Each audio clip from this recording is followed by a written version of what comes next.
It's a beautiful day up here in New York. John McCain held his first major press conference since losing the election today. What for? Well, a good question. He made very clear that he's going to run for the Senate again in 2010. No huge surprise there. His sort of political mentor, Barry Goldwater, stayed in the Senate for 22 years after his presidential defeat. So at that rate, we can expect McCain to retire in the year 2030 at age 94. In the meantime, he seems to have found a new job for himself, and John McCain is now serving as a spokesman for the Obama transition.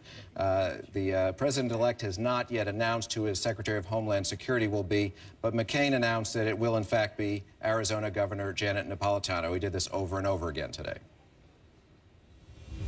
I certainly applaud many of the appointments that President-elect Obama has announced, including what is pretty well known, and that is the selection of Governor Janet Napolitano as the new head of Department of Homeland Security. Citizens of Arizona are very proud to have a border state governor and someone with her knowledge and expertise serving in this very, very important and vital position. And I believe that she will do an outstanding job. Now, stay tuned, Tom, as John McCain announces that Hillary Clinton will be Secretary of State and Bob Gates will indeed lead the Pentagon.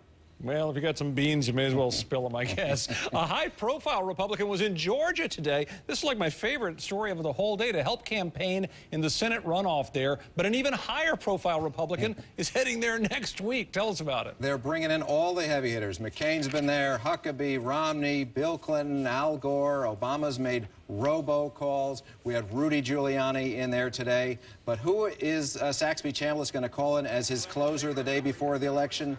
You betcha it's going to be Sarah Palin. It's all about the future. So in this election, the choices.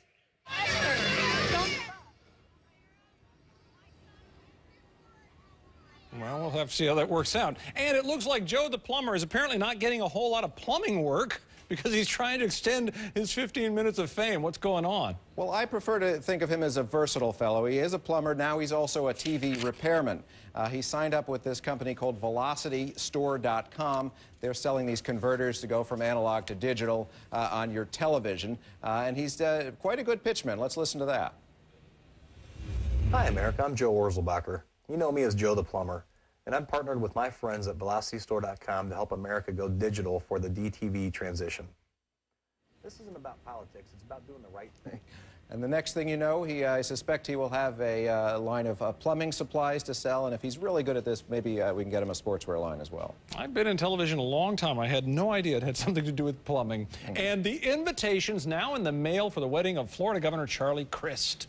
Yes, I mean, this has been a sad holiday season. The Pentagon's had to cancel its holiday party to cut costs, but Charlie Crist is getting married on December 12th. The bride is a costume heiress named Carol Rome.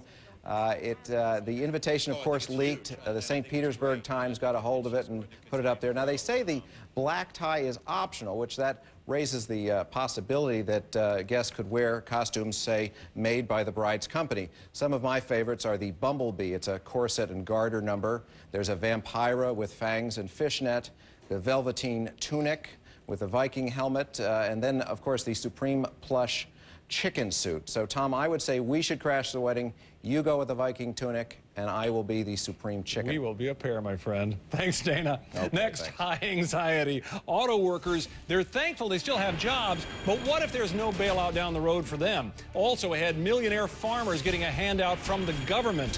What's wrong with this picture? We're on it on No Bias, No Bull. And later, an online hoax and a teenage suicide you've heard about.